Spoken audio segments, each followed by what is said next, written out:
Bismillahirrahmanirrahim. Bismillah, alhamdulillah. Wassalatu wassalamu ala rasulillah Sayyidina Muhammad ibn Abdillah wa ala alihi wa ashabihi wa azwajihi wa dhurriyyatihi wa ahli baitihi wa man tabi'ahum bi ihsan ila yaumil qiyamah. Para alim, para ulama, para kiai, para habaib yang sangat saya hormati dan sangat saya cintai, kepada seluruh keluarga besar Haji Dharma yang malam hari ini bikin khol acara Haji Dharma yang ke-12. Seluruh keluarga besar yang saya hormati, sahabat saya yang masih tersisa, Haji Apung yang masih tersisa rambutnya agak panjang, itu pendekar yang hanya takut dengan istrinya aja. Kan saya pegang mic, saya boleh ngojlok ya Haji Apung. Hadirin wal hadirat yang berbahagia, alhamdulillah malam hari ini kita secara bersama-sama masih bisa merasakan nikmatnya jadi orang Islam di Indonesia dan nikmatnya memiliki bangsa Indonesia. Jadi kita ini merasakan betul-betul nikmatnya menjadi orang Islam di Indonesia dan nikmatnya menjadi warga bangsa Indonesia. Ini kenikmatan yang luar biasa, yang tidak semua bangsa bisa menikmati. Saudara-saudara Islam kita di Malaysia itu jam 10 ke atas sudah tidak boleh bikin pengajian. Malaysia yang terkenal dengan Islam Hadori, yang sepertinya lebih islami dari kita, yang perdana menterinya tidak pernah dicaci maki, itu jam 10 malam kegiatan keagamaan udah nggak bisa pakai bendera kayak gitu. Mana ada boleh pakai ini gini, nggak boleh. Di Timur Tengah pengajian sampai jam segini, tahu-tahu ada roket nyasar, dor gitu. Iya, apalagi di negara-negara yang memang mayoritas bukan Muslim. Di Saudi Arabia yang pusat agama Islam di dunia, itu tidak boleh ngumpulin orang segini banyak, apalagi khol. Ngadep kuburan Uhud membaca tahlil aja diusir. Ngangkat tangan di depan makam Rasulullah disuruh pergi. Sini kamu mau tidur di makam 17 jam enggak ada masalah. Nah itu indah. Jadi kita ini menjadi orang Islam paling nikmat itu ya di Indonesia. Kenapa? Lah ini kan kenapa? Karena kebetulan Islam itu ketemu dengan bangsa Nusantara. Jadi Islam paling cerdas, Islam paling dinamis, Dan Islam paling ilmiah itu Islam di Indonesia, di Nusantara. Makanya tinggalan-tinggalan besar Islam di dunia itu terjaga keseluruhan ada di Nusantara. Ilmu Islam itu komplit kalau di sini. Setelah Rasulullah, disiplin ilmu kaum muslimin itu terbagi dalam 3 disiplin ilmu besar. Ada ilmu tasawuf, ada ilmu kalam, ada ilmu fikih.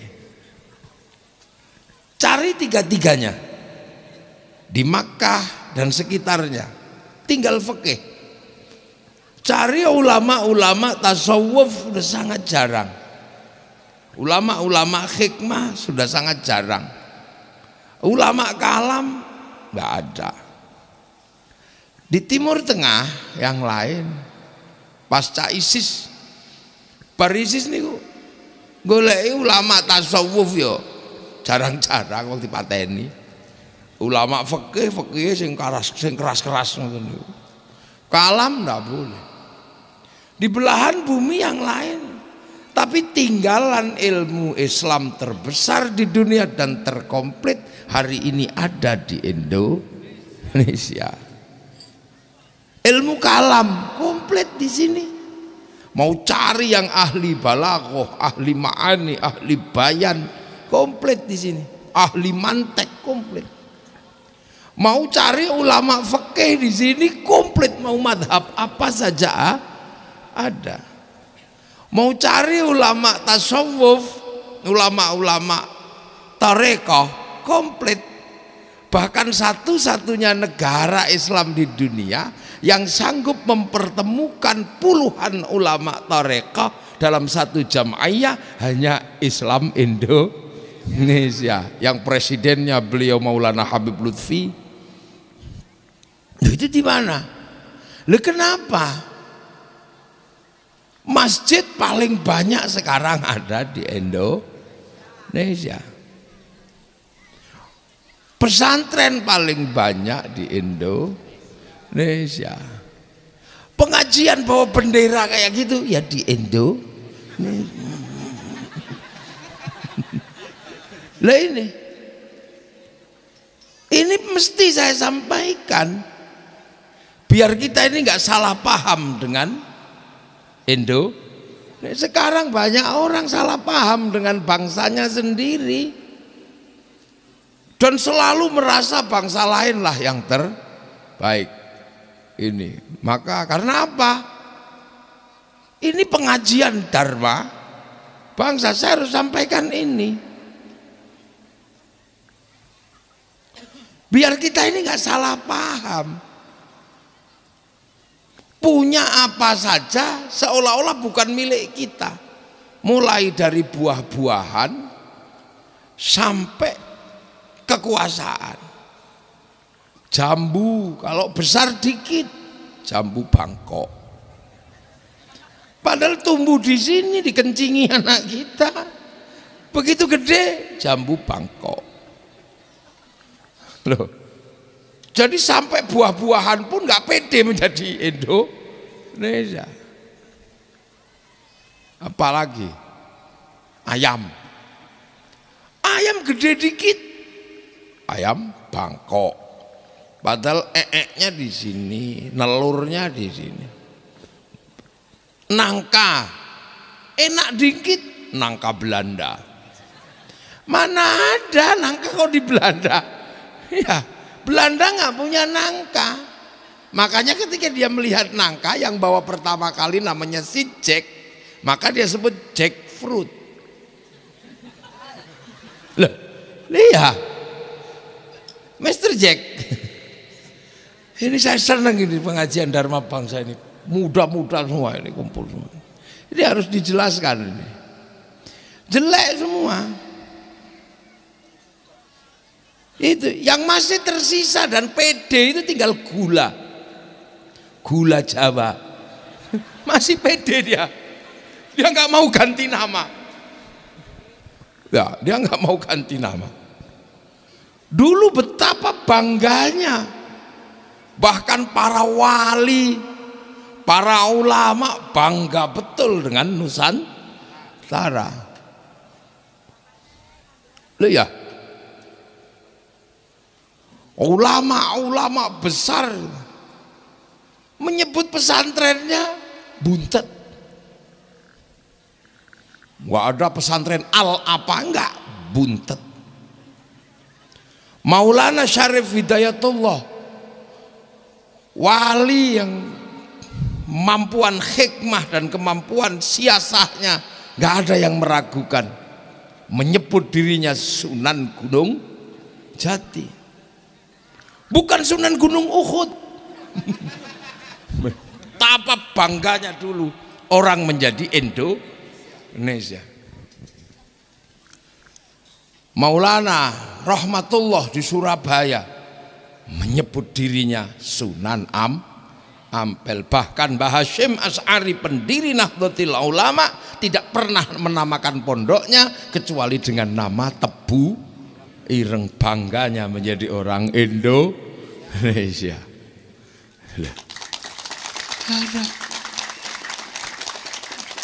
Jadi mau kemana mondokkan anak? Ke Ciwaringin. Kemana? Buntet. Ya kan? Kemana? Mau ziarah ke Ngampel. Mau ziarah kemana? Gunung Jati. Mau ziarah kemana? Ke Bonang. Mau ziarah kemana? Ke Giri. Yang namanya Raden Ainul Yakin, yang namanya Raden Syahid Kalijogo.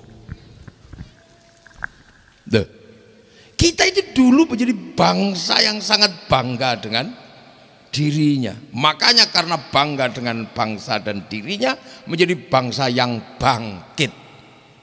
Bangkit apa?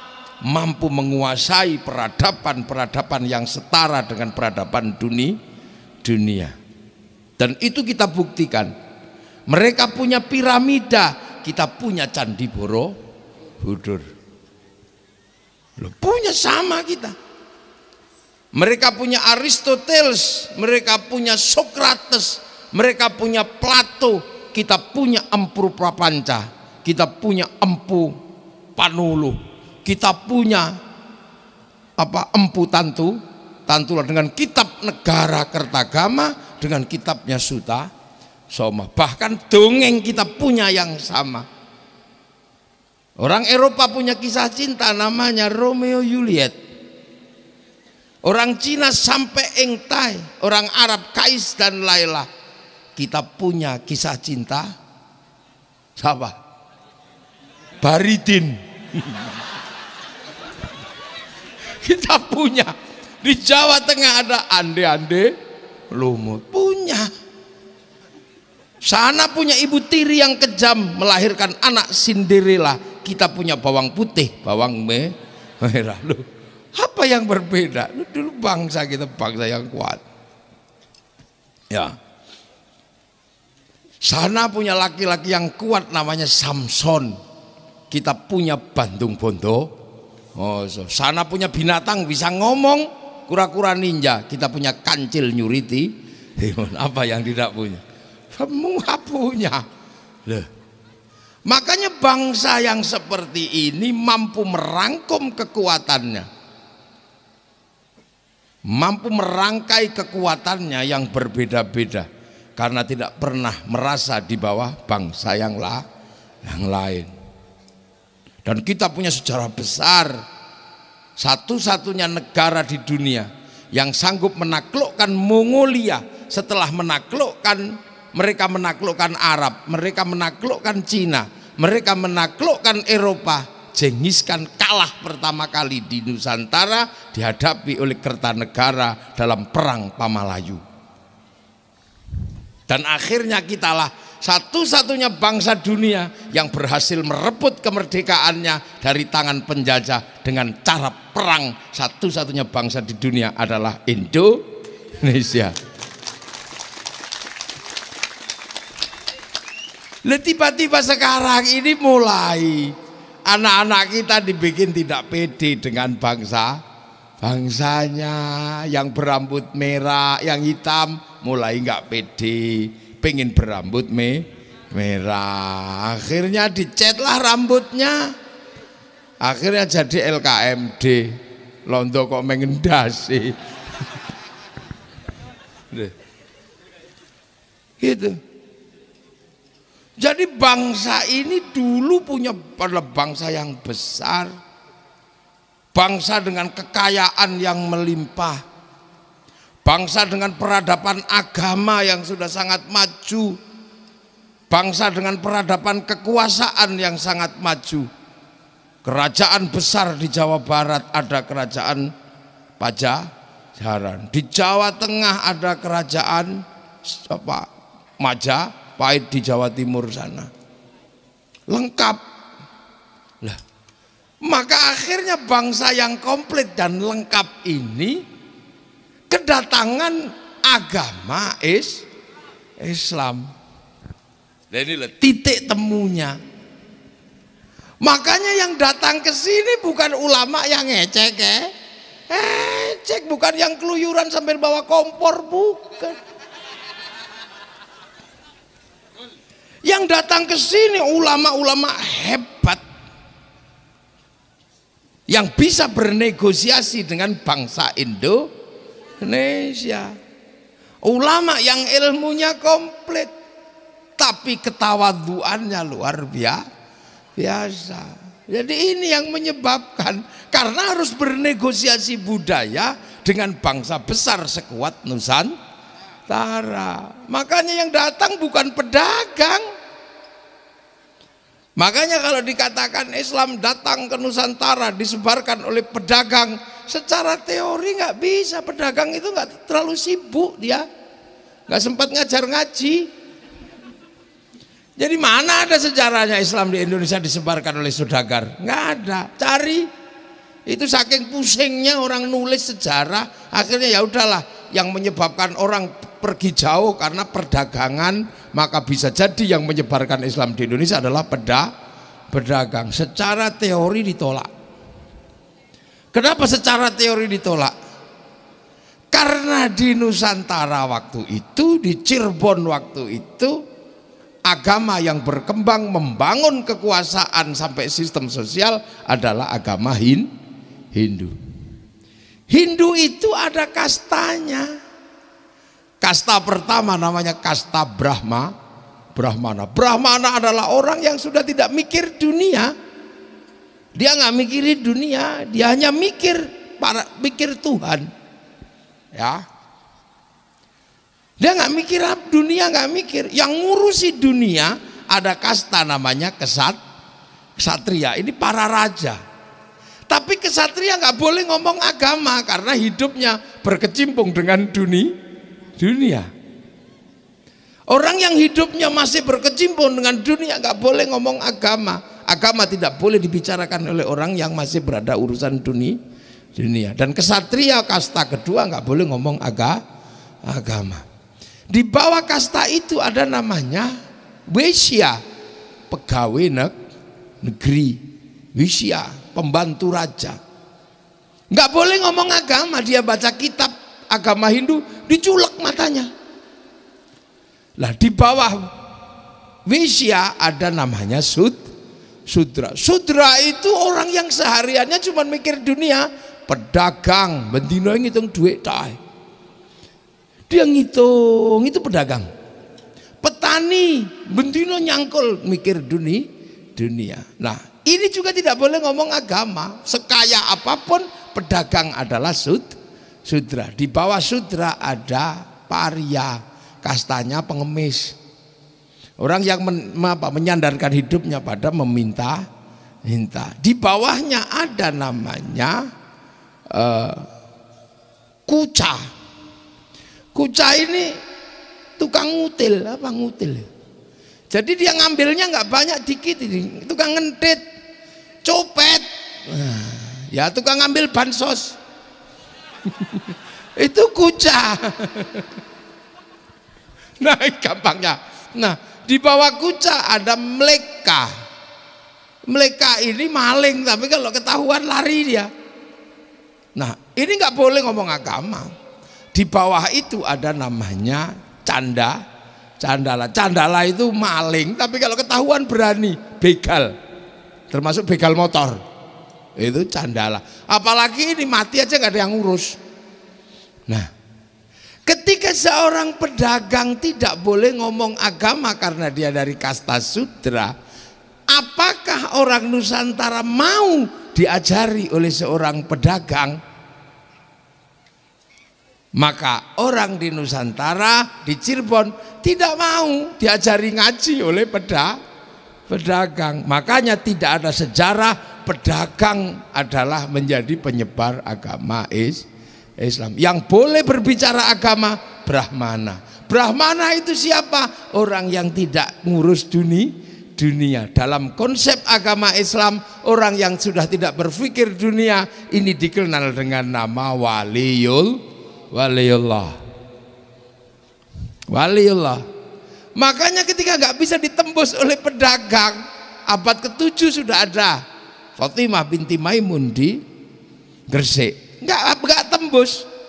Tapi ketika para wali datang dengan ilmu hikmahnya, dengan kecerdasannya, dengan kemampuan spiritualnya sekelas Brahmana, maka baru Islam bisa dimasukkan ke Nusantara. Nah, wali itu nggak urusannya dengan dunia, wali itu online-nya kepada Allah. Wali itu referensinya bukan di depan mata, referensinya di sana. Wali itu nggak takut apapun, la khaufun alaihim walahum yahzanun. Sebab apa? Sebab wali itu punya sistem online tersendiri. Inggih. Innalladzina qalu rabbunallah tsumma istaqamu tatanazzalu alaihimul malaikah alla takhafu wala tahzanu. Wali itu punya sistem online. Jadi kalau sudah qalu rabbunallah tsumma istaqamu punya sistem online. Baca apa la haula 3 tahun online, bangun wifi sendiri, download sendiri. Lah iya kan, Syekh Abdul Qadir Al Jilani download sendiri 25 tahun di Padang Pasir. Sunan Kalijaga 3 tahun, Sunan Gunung Jati hampir 20 tahun, Syekh Hasan Sadzili 20 tahun. Maka wali-wali ini punya sistem online dan konsultannya langsung Allah Subhanahu wa ta'ala. Makanya nggak takut apa-apa, nggak takut. Makanya bisa kita lihat betapa para wali ini nggak takut dengan budaya di sini. Ya, nggak takut. Wali di sini disebut sunan. Nggak takut. Yang syaikhun ustadzun disebut sini kiai nggak takut, karena walaupun harus berbaur dengan kebo Kiai Slamet, tombak Kiai Pleret, dan kiai-kiai yang banyak di itu apa termasuk gerobak apa kereta kuda kiai apa di sini banyak. Ada masalah. Berani wali itu. Dan nggak pernah punya ketakutan apapun. Membawa Islam, bernegosiasi dengan budaya Nusantara, sholat nggak takut dikasih nama sembahyang, padahal sembahyang itu adalah nyembah sang hyang. Nggak takut. Tilmidun muridun, nggak takut disebut santri, padahal yang belajar agama Hindu juga santri. Nggak takut. Kalau sekarang kan penakut semua. Karena online-nya tidak kepada wali tapi kepada Google. Sehingga takut tidak disebut Islam kalau batuknya tidak hitam, takut. Ini loh, maka sekarang banyak orang takut. Nggak cingkrang dikit takut tidak Islam. Penakut semua.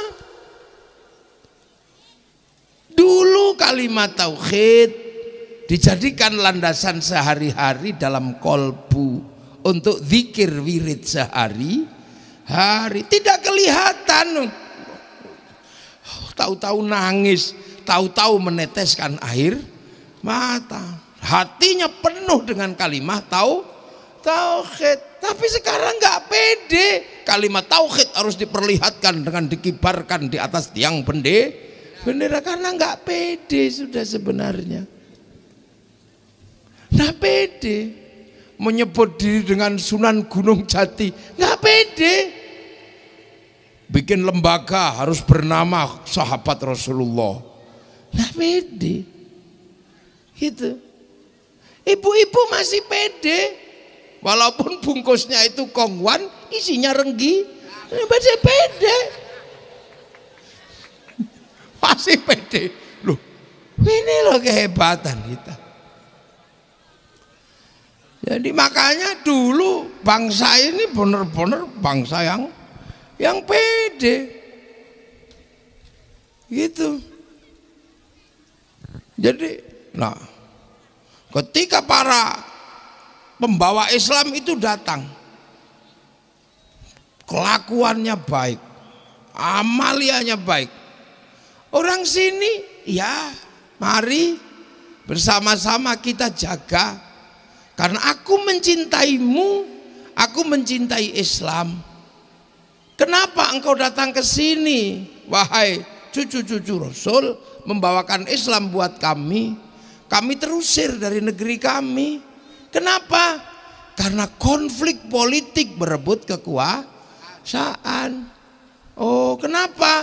Antar sahabat berebut kekuasaan setelah khalifah. Akhirnya orang sini waspada nak, jangan kau contoh sistem kekuasaan seperti itu, karena kalau kamu nyontoh kekuasaan seperti itu, maka jangan salahkan kalau nanti terjadi banyak pembunuh, karena sistem seperti itu dulu membunuh cucu Rasulullah. Lah, agar orang selalu ingat bahwa orang bisa sampai di sini karena kakek moyangnya terbunuh, maka peristiwa itu selalu diingat oleh orang Nusantara agar tidak mengulang kesalahan awal. Cara mengingatnya seperti apa? Peristiwa terbunuhnya cucu Rasul karena perebutan kekuasaan diperingati setiap tahun dalam bentuk nama bulan. Orang Nusantara menamakan bulannya dengan bulan Suro untuk mengenang agar tidak terjebak lagi pada politik khilafah. Maka orang bulan Suro, oh dulu itu terbunuh, maka itu bulan duka. Biar kami tidak mengulang sejarah itu, anak cucu selalu ingat, maka bulan Asyura sebagai bulan duka, kami akan mengenang dengan membuat bulan duka tidak mengawinkan anak, tidak mantu, tidak pindah rumah. Agar kami bisa mengenang itu, tidak terjebak pada hal-hal seperti itu, maka kemudian kami mengenang dengan santunan anak yatim, karena bulan itu bulan terbunuh yatim-yatimnya cucu Rasulullah. Kubangan darah dan pecahan tulang yang merah dan putih selalu diperingati dengan bubur merah putih. Itu cara. Makanya kemudian para wali tidak menduplikasi sistem kekuasaan waktu itu untuk tidak mengulang sejarah kelam peristiwa politik yang menelan korban cucu-cucu Rasulullah. Makanya bagi orang-orang yang tidak mengenal Asyura, tidak mau mengenal, bahkan mengatakan itu bid'ah, itu musyrik, maka terjebak pengen kembali membangun sistem khilafah yang hari ini sudah mengeluarkan diri dari sistem kerajaan Islam, berubah menjadi negara merdeka. Loh, ini kan kita harus tahu.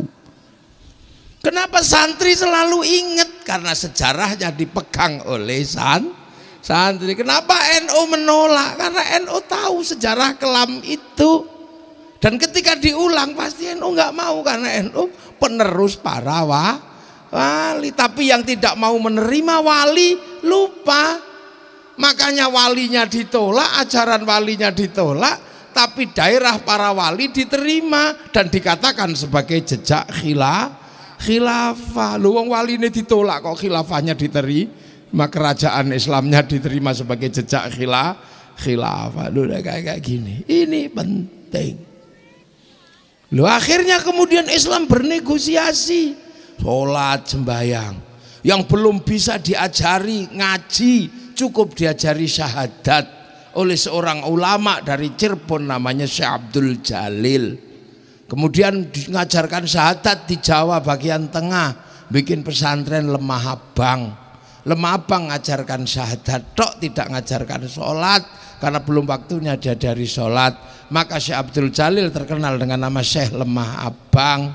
Lemah Abang bahasa halusnya adalah Siti Brit, bahasa kawinya Siti Jenar. Maka Syekh Abdul Jalil dikenal dengan nama Syekh Siti Jenar. Makanya sejarah Siti Jenar yang kita temukan di Jawa Tengah beda dengan sejarah Siti Jenar versi Cirebon, karena Cirebon mengerti itu. Dan akhirnya alumni Pondok Pesantren Lemah Abang dikenal dengan nama Abangan. Maka orang Abangan masih seneng syahadat, belum mau sembahyang. Nah ya diurut satu-satu. Karena bangsa ini terbentuk pelan-pelan, jadi sabar ya. Jadi para pendahulu itu jago betul. Membawa Islam dari jauh sana, bagaimana dipahami oleh orang Nusantara yang sudah berperadaban maju. Diajarannya gimana? Karena apa? Ada prinsip di negeri yang jauh, Islam itu seperti tanaman. Wa kafa billahi syahida Muhammadur Rasulullah walladzina ma'ahu. Wa kafa billahi syahida nih, Rasulullah masih sendiri. Muhammadur Rasulullah diangkat menjadi Rasul. Setelah itu walladzina ma'ahu, ada orang-orang yang bersama Rasul, namanya sahabat. Lah ini situasinya situasi bernegosiasi sesama orang Arab. Asyidda'u 'alal kuffar. Itu yang Muhammadur Rasulullah ya masih orang Arab, yang kufar ya masih orang Arab. Makanya kaum muslimin yang dari orang Arab yang dihadapi juga masih orang Arab. Jubahnya ya masih sama, jenggotnya ya masih sama. Abu Jahal ya jubahan, Sayyidina Abu Bakar ya jubahan, Rasulullah jubahan, Abu Lahab ya jubahan, sama. Asyidda'u 'alal kufar, menggunakan simbol-simbol yang ada di waktu itu bagaimana menghadapi orang kafir. Orang Yahudi gak berjenggot, orang Islam berjenggot. Orang Nasrani, orang Yahudi pakai baju panjang karena kaya, yang Islam motong kain namanya isbal. Yang membedakan cuma satu, Rasulullah sama Abu Jahal itu wajahnya. Kalau Rasulullah wajahnya tersenyum tabassam, Abu Jahal wajahnya kaya wong kebelet ngising. Itu lah inilah. Jadi walladzina ma'ahu asyidda'u 'alal kuffar. Jadi keras orang kafir. Era itu sampai suasana itu selesai, itu terjadilah situasi rohama bainahum tarahum ruka'an sujjadan yabtaghuna fadlan minallah wa ridwanan simahum fi wujuhihim min atharis sujud. Lah terus diteruskan dzalika mathaluhum fit Taurat wa mathaluhum fil Injil kazar'in, kayak tanaman. Tanaman itu ada benihnya, ada media tanamnya. Ada yang nanam. Loh, makanya ini mesti dipelajari. Di zaman Rasul yang ditanam oleh Rasulullah adalah rukun iman, rukun Islam. Yang nanam siapa? Rasulullah. Tempat menanamnya Arab, Makkah, Madinah. Budaya Makkah, budaya Madinah berbeda. Tapi Rasulullah nanam. Waktu ditanam pertama, ya pusing orang Arab. Bagaimana diajarkan Islam yang sama sekali orang Arab gak kenal. Orang Arab itu Tuhannya banyak, dia cari Tuhan satu. Orang Arab itu Tuhannya kelihatan, dia cari Tuhan gak kelihatan. Orang Arab itu kalau beribadah Tuhannya nampak, dia cari beribadah tanpa nampak Tuhan. Orang Arab itu nggak ada air, untuk minum aja susah, dia cari toharoh pakai air. Apa ndak mumet itu orang Arab katanya. Ini ajaran apa ini kok? Minum aja susah pakai jinabat lagi gitu. Apalagi orang Arab jinabatnya nggak kayak orang Pabedilan, nggak kayak orang Cirebon. Kalau orang Cirebon jinabatnya kan seminggu sekali. Kalau orang Arab semalam 8 kali. Makanannya kambing. Sini terongnya Dokter Basuki, terong organik malah nggak kering belas sudah, kecuali terongnya sendiri loh. Susah. Zakat, orang Mekah itu makan aja susah, diajari zakat, diajari berbagi. Maka Arab itu panasnya luar biasa, diajari puasa. Puasa bagi daerah yang panas susahnya luar biasa. Belum lagi ketika diajari haji, ada tawaf itu, ada tawaf. Lah, tawaf wajib ini bahaya. Jadi bahaya bagi orang Arab waktu itu. Kenapa? Syahwatnya orang Arab sangat tinggi. Tiba-tiba ketika tawaf, wajahnya perempuan harus dibuka, betapa syahwatnya gitu. Pada saat yang sama, yang laki-laki disuruh pakai baju tidak ada jahitannya. Kalau mau ndablekan tinggal wes gitu aja. Dan Rasulullah berhasil. Dari sisi inilah maka kita bisa melihat tidak ada tokoh dunia manapun yang sanggup mengalahkan kehebatan Rasulullah Muhammad Sallallahu Alaihi Wasallam. Loh itu. Jadi yang bawa bendera-bendera itu biar ngerti nanti. Bahwa Rasulullah itu hebat. Dari pekerjaannya, dari kiprah sosialnya, bukan cuma dari kosidahnya saja. Hebat Rasul itu. Tidak ada air bisa mengajari orang toharoh, nggak ada makanan bisa mengajari orang sedekah, panas bisa mengajari orang puasa, terbuka bisa mengajari orang bisa menahan syahwat. Tuhan banyak biasa diajari Tuhan satu. Beribadah dengan Tuhan kelihatan bisa diajarkan dengan tanpa melihat. Ini Rasul hebat. Secara sosiologi, antropologi Makkah Madinah tidak ada tokoh yang bisa mengalahkan Rasulullah. Nah, setelah itu kan aktor yang nanam berubah lagi. Benihnya dikasihkan kepada sahabat aktor baru menanam Islam. Tanam di tempat mana? Berbeda. Mulai ditanam di Persia. Itu yang nanam siapa? Aktornya Sayyidina Ali, Sayyidina Hasan, Sayyidina Husain. Ada Sa'ad bin Abi Waqqas menanam di Cina. Tanahnya Cina, bahasanya Cina. Lalu itu benihnya ditanam, aktornya beda. Begitu seterusnya, setelah sahabat, aktornya siapa? Yang nanam tabi'in, bukan lagi Rasul, bukan lagi sahabat, tapi tabi'in, tempatnya beda lagi. Sampai akhirnya ke tempat yang jauh ditanam lagi, sampai di Nusantara ditanam di sini dengan keadaan yang berbeda. Tanahnya tanah Nusantara, yang nanam para wali, beda. Makanya cara nanamnya beda. Itulah. Napa? Maha. Oh mau dikasih minum. Oh nggak dikasih minum juga nggak apa-apa. Iya. Mau minum aja kok.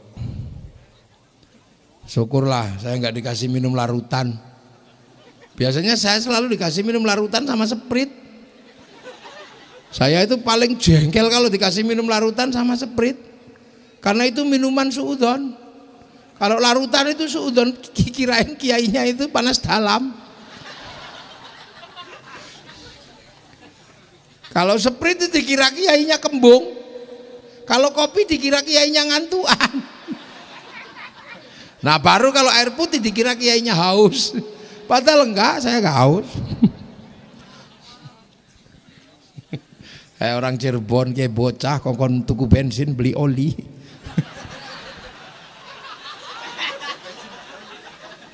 Ya, dah. Lah itulah ya. Jadi aktornya beda, yang nanem beda, budayanya beda. Makanya seperti tanaman disebut kazar'in. Islam kayak tanaman. Maka jangan salah ketika nanam di Cirebon, ya gaya Cirebon. Sholat ditanam dengan sembahyang. Kalau langsung sholat gitu, ya dimarahi sama Pajajaran, sama Majapahit. Kamu di tanahku nanam apa kamu? Saya lagi nanam padi, kenapa kamu nanam jagung? Ditarik, cabut.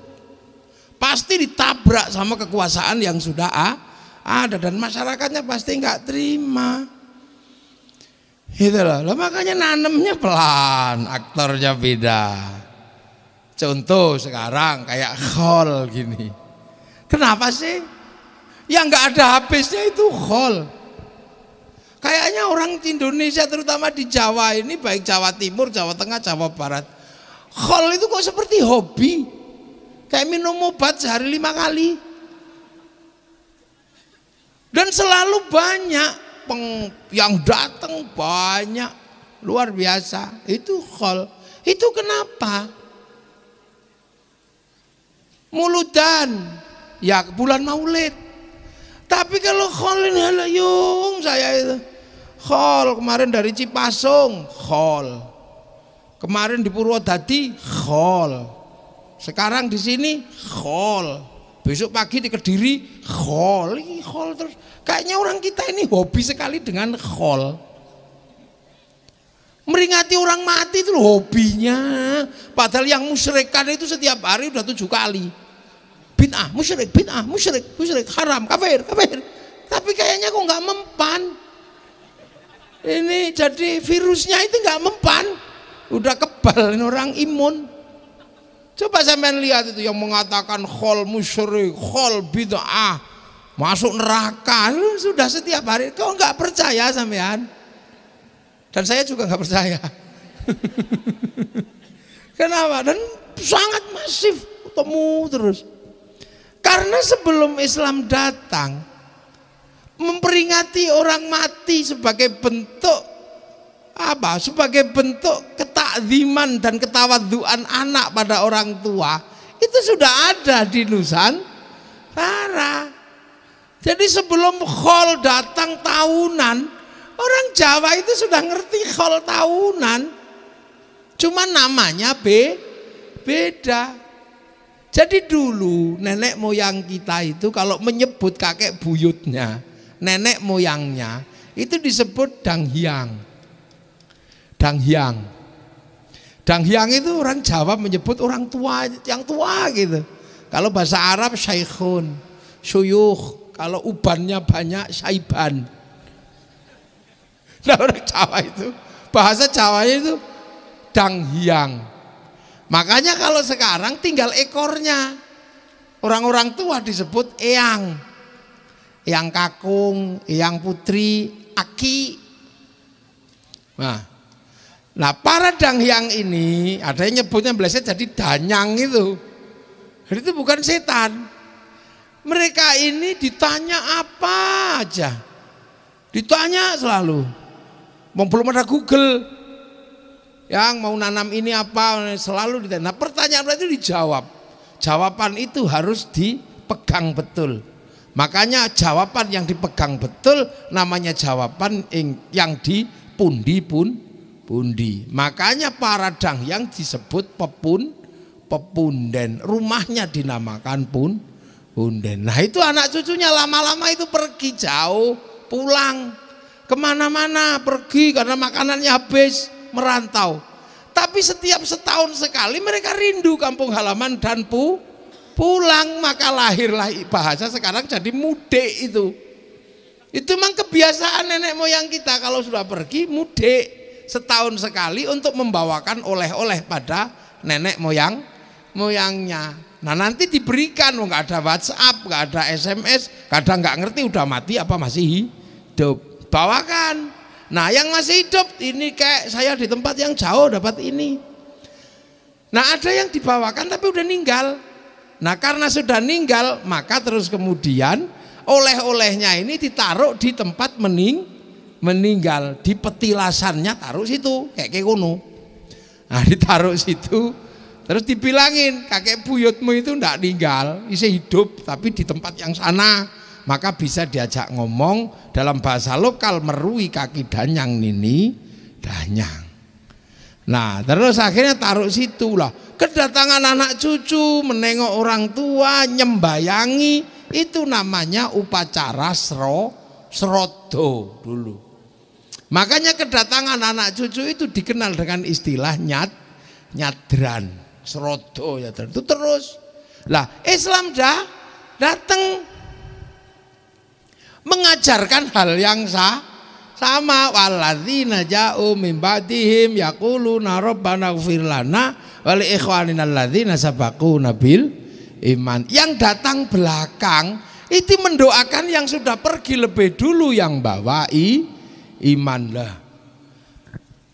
Dawuhnya Allah seperti ini diwujudkan oleh para ulama. Yang baru pergi kita masih bisa nyolati, yang masih baru meninggal kita bisa datang ke kuburannya. Tapi walladzina yang jauh, yang sudah meninggal lebih panjang, ini tidak ada bisa menjangkau kecuali ulama-ulama NU. Cara menjangkaunya bagi yang jauh ila ruhi ila hadrati. Loh, jadi yang ila ruhi ila hadrati itu hanya santri yang bisa, yang tidak ketemu. Misalnya kakek ini cucunya nggak ketemu, nggak ikut nyolati ketika meninggal. Tapi orang yang lebih dulu pergi harus didoakan. Lah yang bisa mendoakan ya yang masih hidup bareng, anaknya mungkin masih. Tapi nanti cucunya, buyutnya, canggahnya, warengnya, dekudek gantung siwurnya, tarangan bodolnya, gedebok bosoknya, nggak bisa dia doakan karena nggak tahu waktu meninggal. Tapi harus mendoakan. Loh makanya kalau orang nggak ikut santri, dia nggak bisa mendoakan nenek moyangnya yang lebih dulu karena nggak mengenal ila ruhi ila hadrati, nggak mengenal wa ila jami'i masyayikhina, nggak kenal ajedatina, nggak kenal. Makanya susah kalau tidak jadi santri. Begitu mati yang doakan anaknya, cucunya sudah nggak bisa. Tapi kalau santri sampai kakek buyutnya masih bisa dan ngerti cara mendoakan. Lha iku makane nek melo NU selamat. Iya. Lho tepuk tangan sing banter, ndak usah sungkan-sungkan. Selamat kalau ikut NU. Kalau ikut NU, ikut santri selamat sampean. Meskipun udah udek-udek gantung siwur 100 tahun yang lalu ninggal, masih bisa didoakan. Nah kalau ikut yang model baru, hanya anaknya yang bisa, yang ketemu mendoakan. Ya cuma dapatnya itu aja. Nanti begitu sudah sampai buyutnya udah nggak dapat, kuburnya nggak tahu. Tapi kalau kita punya sistem online, tetap bisa di-share it. Kan gitu. Kalau kita nggak punya paket data, kita pakai wifi-nya para sahabat, pakai wifi-nya para wali. Wong kita tahu kita nggak pernah download kan. Kalau wali tadi kan download sampai 7 tahun sampai 8 punya wifi. Kita download listriknya mati. Ya Allah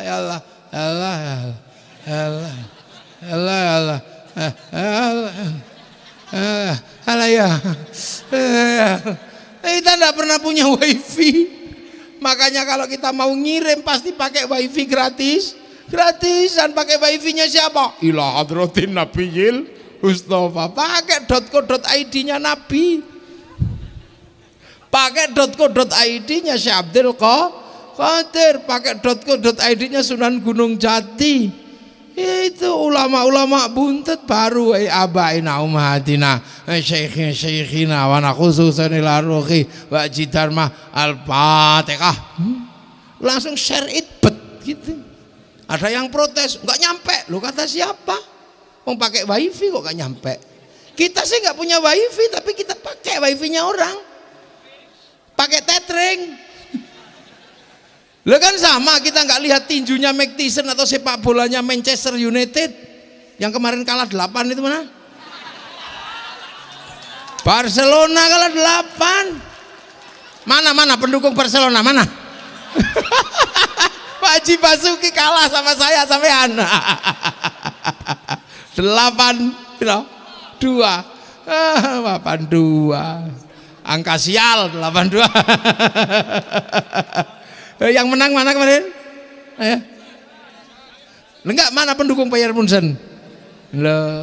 Sama-sama yang didukung ya Eropa, yang dukung juga Eropa. Kenapa kita nggak menang? Ya kalah kita. Kenapa? Peraturannya sama, orangnya beda. Sana tingginya 190, kita cuma 160. Kendal bas ini kenapa? Ngendas bal. Nyundul bal gini ya kena perut kita. Makanya nggak usah bayangkan menang sepak bola, nggak usah. Kalah. Tapi sepak bola harus selalu ada untuk jadi sarana tawuran, lumayan. Lihat kalah, oh kita bangsa Indonesia kok membayangkan sepak bola. Nah iya kan? Jangan bayangkan basket, kalah kita kalau bayangkan basket, orangnya cuma segini-segini. Lapangannya sama, peraturannya sama, orangnya beda. Iya makanya Thailand nggak mau, dia khusus fokus pada sepak takraw. Akhirnya dia menang sepak takraw. Orangnya kecil-kecil bisanya main bola. Kita usulkan olahraga kita, main kelereng bisa. Lah iya loh. Jadi kita ini punya bangsa. Loh, akhirnya orang kok nggak percaya doa bisa dikirim. Kita nggak lihat, ya Munchen nggak lihat, tapi ada orang yang nyuting satu. Tuh gitu, pancarkan ke satelit, pakai wifi-nya satelit, dibagi ke seluruh dunia, siarannya dapat semua. Kenapa? Itu namanya siaran langsung. Makanya orang kalau nggak percaya doa bisa dibagi, orang ini pasti nggak punya TV. Itu akhirnya bisa. Coba anak cucu yang jauh yang datang belakang, yang sudah nggak tahu buyutnya di mana. Nenek moyangnya masih bisa wa ila abaina ummahatina. Wes ngono kakek moyangnya alhamdulillah dapet. Anak cucuku Fatihah lumayan. Pakai wifi-nya siapa sih kok dia punya? Dia itu dua plek. Oh, pakai wifi-nya Rasulullah. Wa jami auliya illah minal masyariqi ila magharibiha fi barriha wa bahriha. Wali yang di timur, di barat, di utara, selatan, lautan, daratan, nggak tahu kan siapa walinya. Akhirnya komandannya dipanggil, wana khusus sultanul aulia Abdul Qadir. Itu kalau nggak santri nggak ada mekanisme itu. Nah itulah namanya mekanisme uluhiyah. Bejo sampean jadi santri. Makanya Pak Haji Dharma ini beruntung, walaupun punya anak sudah jadi dokter masih NU. Biasanya kalau agak dokter dikit kan sudah gak deket NU sudah. Jadi tetangganya sudah.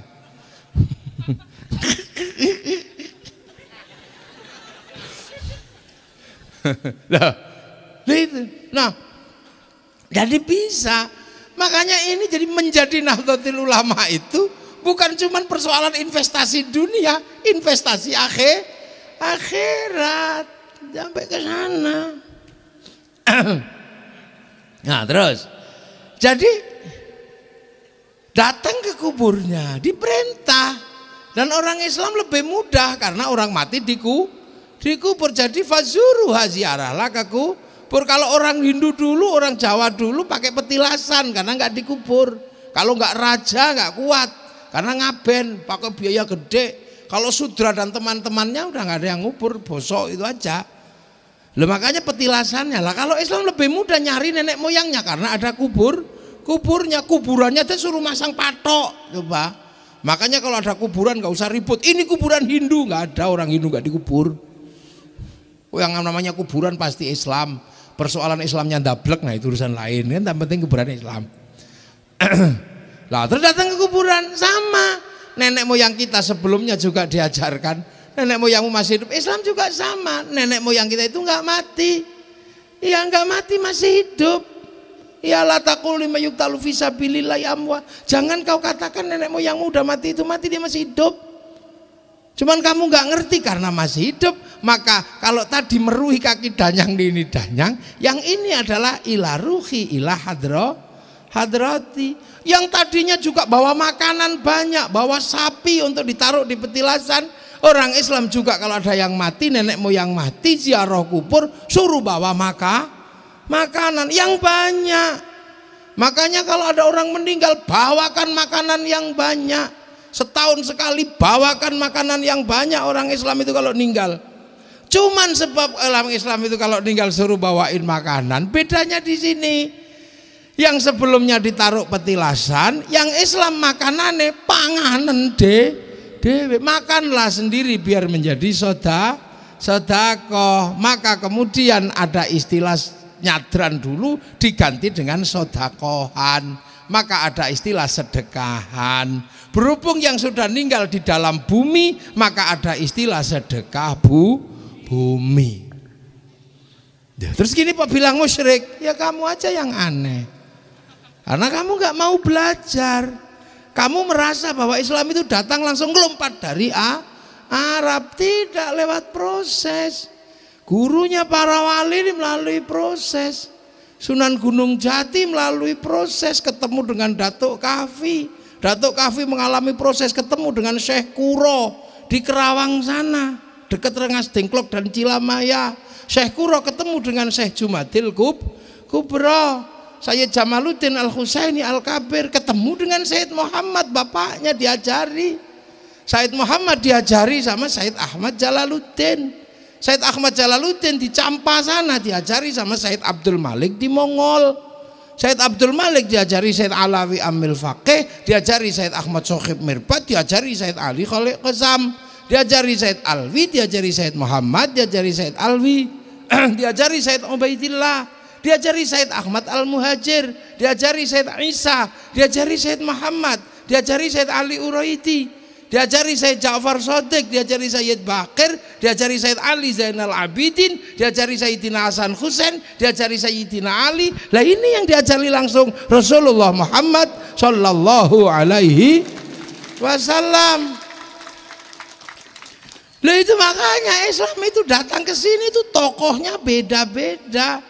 Setelah para wali, muridnya wali.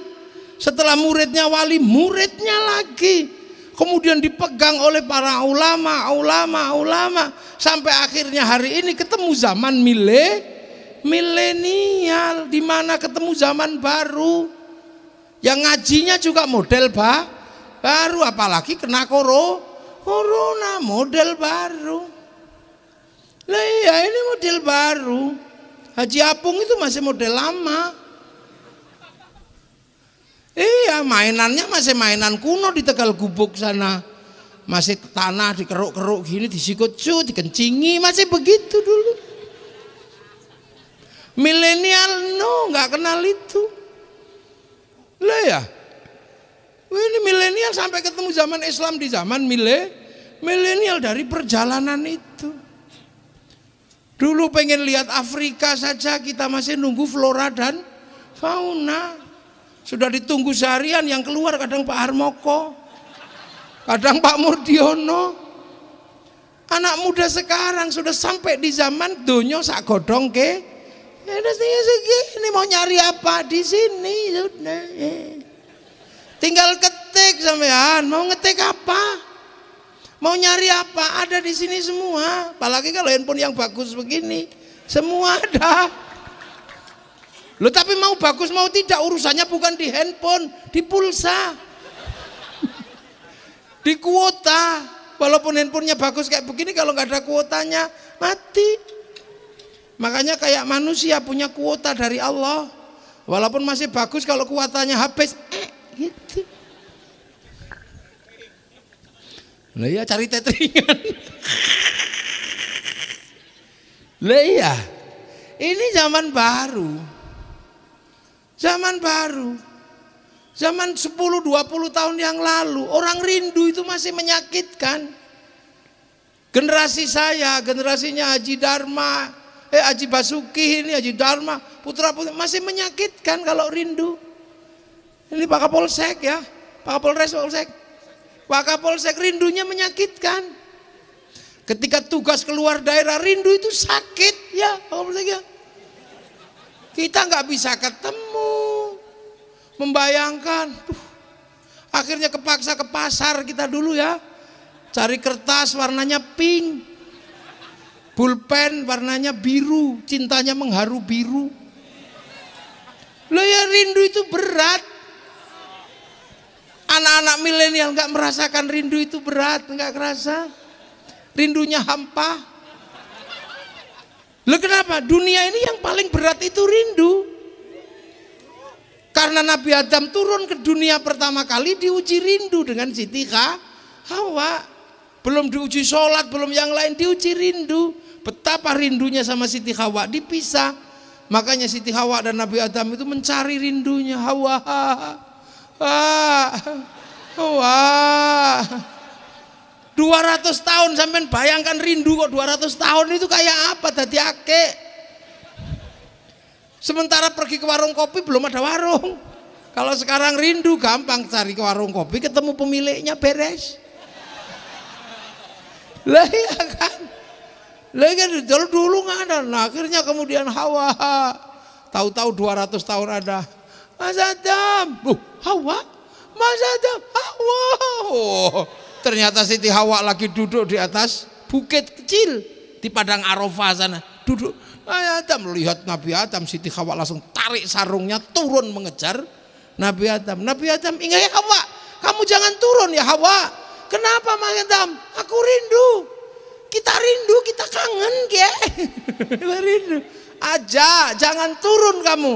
Karena kalau kamu turun mengejarku, aku khawatir nanti anak cucu kita mencontoh ada perempuan ngejar laki-laki. Biar aku aja yang naik mengejarmu.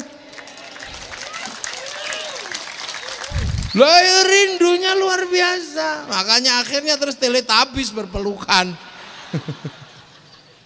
Loh, rindu luar biasa. Pak Kapolsek, Pak Japung, Pak Haji Basuki, waktu rindu dulu, wah berat nulis surat. Dek, aku di tempat yang jauh. Aku tahu kepergianmu. Dan kepergianku adalah untuk masa depan kita. Dan ketika aku tahu orang tuamu meragukan aku semakin rindu. Tapi entah kenapa malam hari ini begitu berat rinduku padamu. Kupaksakan menulis saja cinta dan rindu untukmu.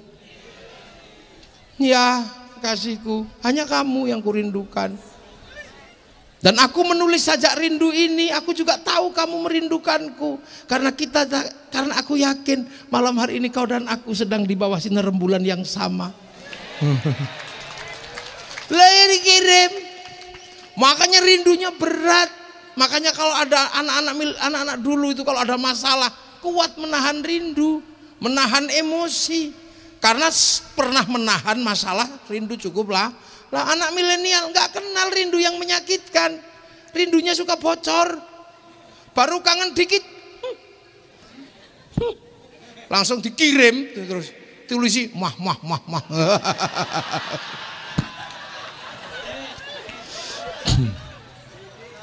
Tiba-tiba kita ketemu zaman ini. Zaman di mana serba mudah. Iya, merayu pun sudah tidak berat sekarang. Rayuan milenial itu aneh. Tidak seperti rayuan kita dulu Pak Kapolsek ya. Aduh, wajahmu Dek seperti purnama. Nah, sekarang nggak ada rayuan seperti itu. Rayuannya aneh. Dek, apakah bapakmu sipir penjara?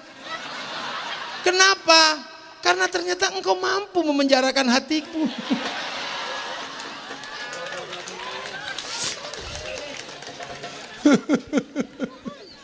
Loh, itu anak milenial beda. Loh, makanya anak milenial itu sekarang emosian. Udah nggak bisa ditahan. Kenapa? Kalau dulu saya kelahi, dipisah rumahnya nggak ribut. Kalau sekarang orang ribut, beda rumah, beda kabupaten, masih bisa kelahi tengah malam, kirim gambar, masih bisa emosi. Loh, itu milenial. Pak Pos nggak ada, apa nggak ada. Nah, di zaman ini kadang anak-anak milenial ini lupa, karena milenial dikendalikan oleh satu kotak besar yang mengatur seluruh dunia. Kotak itu dulu dibayangkan oleh orang Yahudi sebagai tabutnya Nabi Musa, yang di mana dunia ada di situ. Mau nyari apa saja ada di situ, itu tabut dalam konsep orang Yahudi. Dan sekarang orang Yahudi bisa membuat tabut yang semuanya ada, namanya hard disk. Semua ada di tabut itu, mereka punya sekarang. Orang cari informasi, semua datanya ada di Google. Mencari teman, semua ada datanya di Facebook, cuman sekota itu. Orang miss call, orang apa, tahu ya, dibales ya dari situ. Makanya sekarang penguasa dunia adalah yang menguasai data kebutuhan dunia. Orang Cirebon penyakitnya apa, tahu. Karena seluruh obat yang laku datanya masuk ke data Google. Oh, orang Cirebon bulan segini sakitnya mencret, tahu. Oh, bulan gini gudiken. Oh, bulan begini apa? Cantengen. Oh, ternyata orang Cirebon nggak ada penyakit berat. Oh iya. Kalau nggak berat penyakitnya cuman tahu-tahu mati. Tahu semua. Makanya sampean tahu semua. Lah inilah namanya milenial. Sampai di zaman, nah anak milenial ini kadang nggak ngerti bahwa suka duka para pendahulu membangun satu bangsa sampai kita bisa merasakan punya Islam yang nikmat, punya agama yang nyaman, punya bangsa yang indah. Kadang sampean nggak ngerti, penuh perjuangan. Islam tidak dibiarkan sendiri. Bagaimana Islam yang jauh ini akarnya tertanam di tanah Nusantara karena benih kazar'in ditanam di sini. Makanya kemudian Islam yang ditanam oleh para wali akarnya di mana? Sholawat itu perintah. Ya ayyuhalladzina amanu shollu alaihi wasallimu taslima. Ya sebenarnya cuma sallallahu alaihi Muhammad, tapi oleh para pendiri bangsa ini, para ulama awal, sholawat ditanam agar akarnya kemana agar kuat. Maka sholawat di sini dijadikan alat untuk mempersatukan manusia yang berbeda. Lahirlah sholawat mingguan, sholawat ponan, bahkan sholawat menghasilkan grup-grup sholawat kayak gitu. Ada Sekermania, ada Mafia Sholawat. Ada apa itu, punyanya Bibidin itu apa? Az-Zahir. Oh, saya mau besok bikin grup apalagi terserah pokoknya. Saya mau bikin grup apa? Urung kepikiran. Akhirnya sholawat yang bisa dijalankan sendiri di sini mampu merukunkan banyak orang, mampu merukunkan anak muda, mampu merukunkan orang tua, mampu merukunkan macam-macam. Bagi yang gemar lagu sholawat Badar, punya grup sholawat Badar. Bagi yang gemar sholawat Nariyah, punya grup sholawat Nariyah, biasanya ibu-ibu muslimat. Bagi yang gemarnya Diba, punya grup Diba. Bagi yang gemarnya Simtud Duror, punya grup Simtud Duror. Bagi yang suka kegantengannya Habib Bidin, bikin Az-Zahir. Bagi yang agak setengah tua-tua, Sekermania. Bagi yang lebih metal, Mafia Sholawat. Bagi yang siapa itu? Beb Sep, gitu. Nah, bagi yang suka kelai-kelai, Beb Apung, gitu. Ada. Iya, kalau mau belajar kelahi ke beliau itu pendekar asli itu. Itu cuman gayanya sekarang jadi pedagang kain, jadi nggak kelihatan kalau pendekar. Itu Japung, itu. Jadi akhirnya membentuk ke masyarakat kerukunan, sholawatan. Ada yang bawa bendera, yang nggak kebagian bendera tangannya gini-gini. Ada yang jempolnya cok. Yang suka lagu Arab, marhaban ya nurul aini, marhaban. Yang suka lagu Arab. Yang suka lagu dangdut, ya Rasulullah salamun alaik.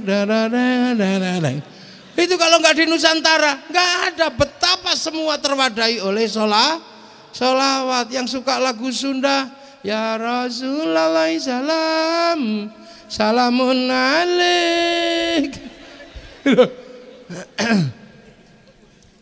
Yang suka lagu pemuda idaman jadi impian. Nah, ada kan? Pemuda pujaan jadi bayangan. Duh teringat senyummu, duh terbayang wajahmu. Pemuda pujaan jadi impian. Nah, ini ada. Nah, tapi bahasa Jerman saya itu kalau denger itu pengen ketawa ketika yen beli ketemu seminggu hatiku rindu, perasaan gumutur. Kan gitu, gumutur gitu kan. Gemeter kan. Yen beli ketemu seminggu hatiku rindu. Ada yang suka begitu, ada yang suka nambang dawa. Apa itu yang saya itu pernah dari Jakarta naik bis sampai ke Cirebon. Itu lagunya Nambang Dawa. Yen beli seneng wis. Lali lah, lupa. Gimana Nambang Dawa lagunya? Gimana?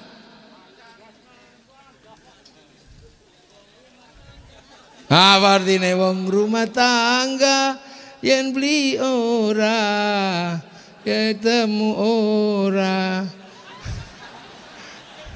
alias nambang dawa.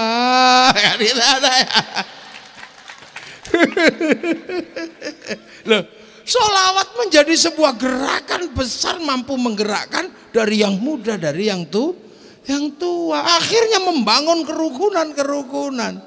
Doa itu sebenarnya juga mau doa sendiri juga bisa. Ud'uni astajib lakum. Tapi di Nusantara doa mampu menjadi akar membersatukan umat. Istighosah, ribuan orang datang di masjid, doanya bersama.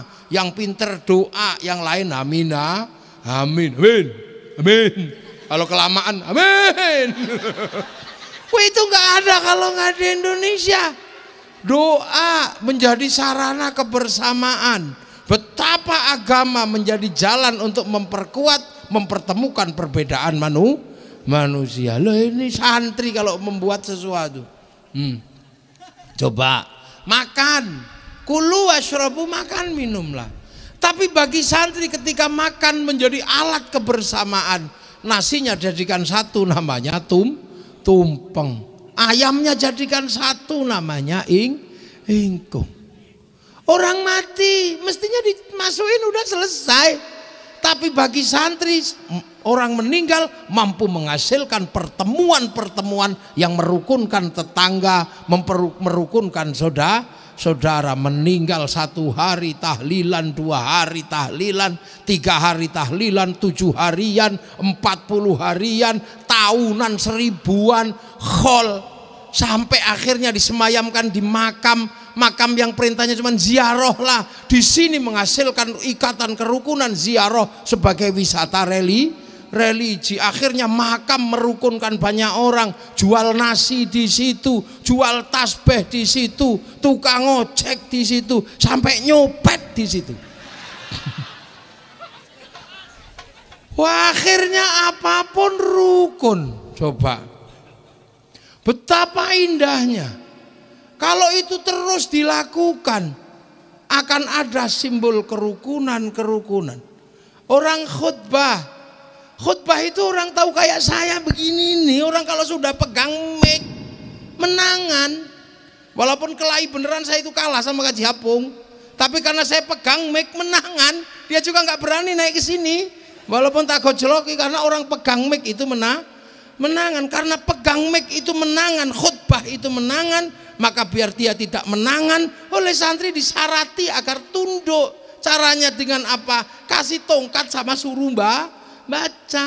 Makanya mimbar-mimbar santri tidak pernah menjadi mimbar olok-olok di masjid, karena khotib santri selalu pegang tongkat sama pegang tulisan ittaqullah. Ittaqullah, tidak mungkin. Makanya kemudian yang tidak pegang tongkat dan tidak pegang teks langsung oke ini loh. Makanya apapun situasinya, agama di tangan santri tetap akan menjadi agama yang punya sikap rahmatan lil alamin. Ada sholawatan sudah habis itu lapar. Coba nanya itu lupa wajang merah putih. Itu coba nggak ada gambar tengkorak. Linda Haji Dharma masih mampu merukunkan orang sebegini banyak. Ngaji, jualan itu coba. Nilai ekonomi. Coba kalau Haji Dharma punya anak yang lawala sudah. Ya nah, enggak mengerti cara berbahasa, udah mati, warisannya rebut udah nggak usah begini. Bagaimana lu? Inilah dunia kalau dipegang santri, indah. Nah, cara-cara yang dilakukan oleh santri mempertemukan, ini menginspirasi kehidupan hari ini untuk tidak selalu menonjolkan diri. Seluruh minuman tidak pernah menonjolkan diri di hadapan Aqua, karena Aqua datang lebih tua. Lebih dulu orang mengenal Aqua sebelum Ades. Makanya Ades ketika dibeli dia ikhlas dikasih nama Aqua. Santri itu mestinya telmidon murid, tetapi karena kalah dulu sama santri, maka santri ikhlas disebut apa? Telmidon ikhlas disebut santri. Di sini Allah datang Islam lebih dulu pangeran, lebih dulu sang hyang, maka Allah di sini disebut pangeran, nggak ada masalah.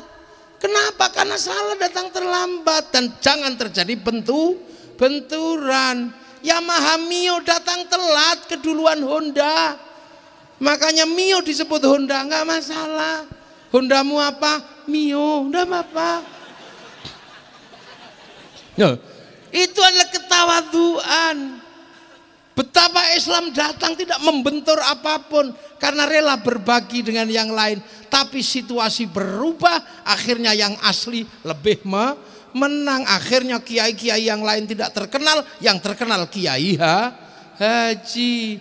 Santri apa telmidon semua apa santri-santri yang lain nggak terkenal, yang terkenal santri pesantren. Loh, itu yang terkenal tetap yang Islam. Nggak usah khawatir. Sembayang dulu macam-macam, sekarang yang terkenal sembayang adalah sholat. Loh, itu hebatnya, nggak usah ribut. Mau pembalut yang lain macam warnanya, mau harganya mahal kayak apapun, harus ikhlas disebut softtek. Harus terima karena yang datang. Iya bener, loh itu loh. Nggak usah komplain. Nah itulah akhirnya indah, nggak usah ribut.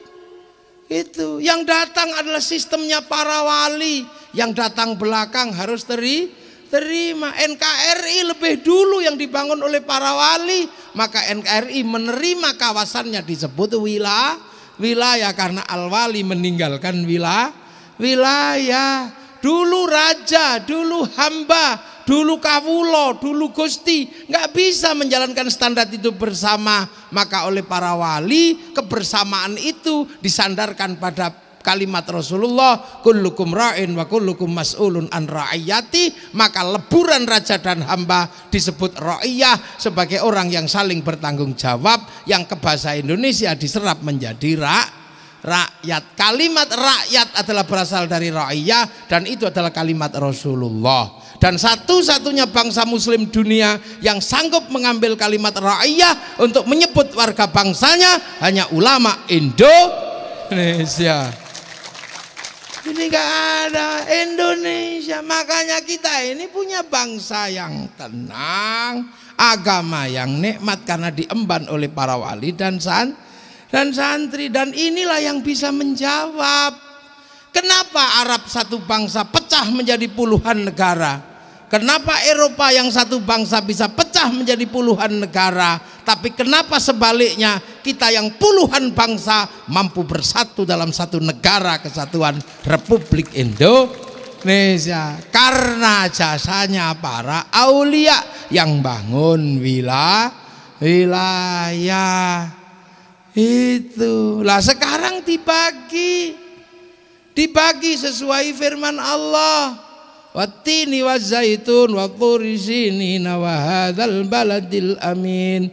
Laqad khalaqnal insana fi ahsani taqwim thumma radadnahu asfala safilin illa alladzina amanu wa amilus solihat falahum ajrun ghairu mamnun.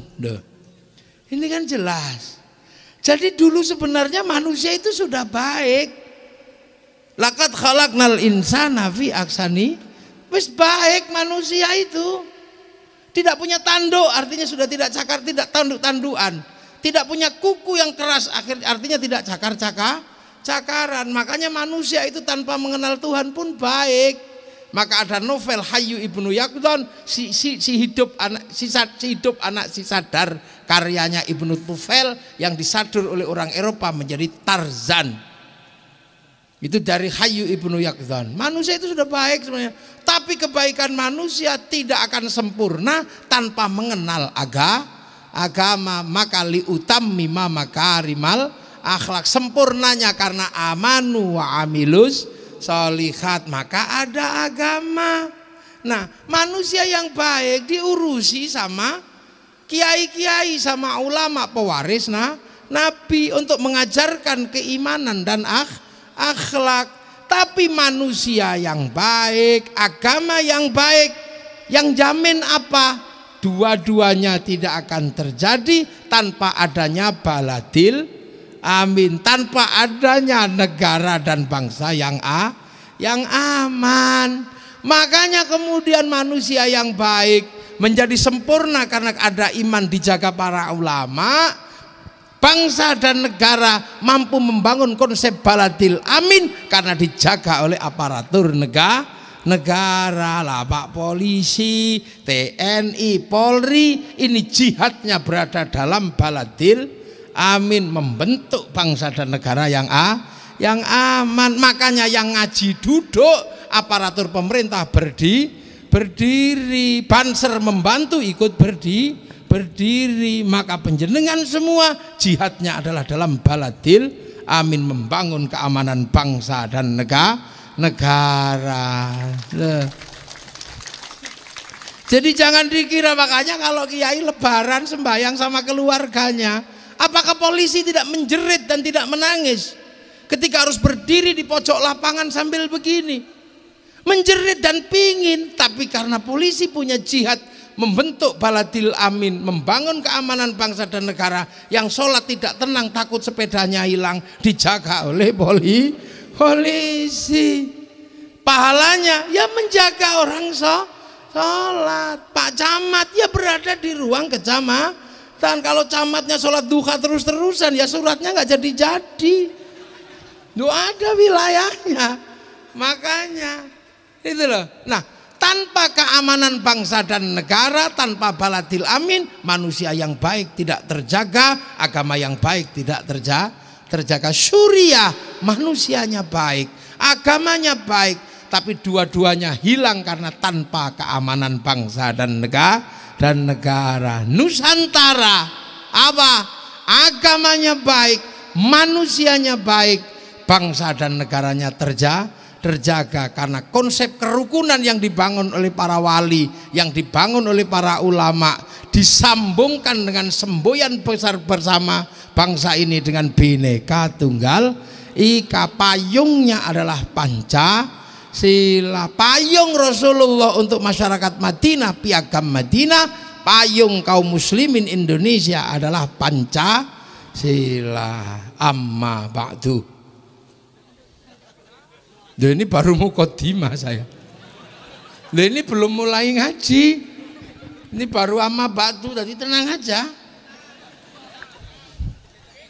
Aman, aman. Jam berapa emang ini? Nah inilah. Jadi makanya kita ini ya Allah, indah. Ro'iyah dibangun. Kemudian pertemuan antar ro'iyah disebut musyarakah, melahirkan konsep masyarakat. Kalau membicarakan nasibnya wasyawirhum fil amri, lahir konsep musyawarah. Lu kurang Islam apa? Kerakyatan yang dipimpin oleh hikmah, bahasa Al-Qur'an, ud'u ila sabili rabbika bil hikmah. Jadi Pancasila itu bahasa-bahasa Al-Qur'an, bahasa-bahasa Islam. Makanya kalau kemudian ada orang merasa ragu dengan Pancasila, ini kenapa? Karena dia tidak mengerti sejarah. Kenapa tidak mengerti sejarah? Karena tidak ikut para ulama pewaris para nabi. Lah kenapa santri tidak pernah goyah? Santri tidak pernah lupa dengan gurunya, ziarah gurunya.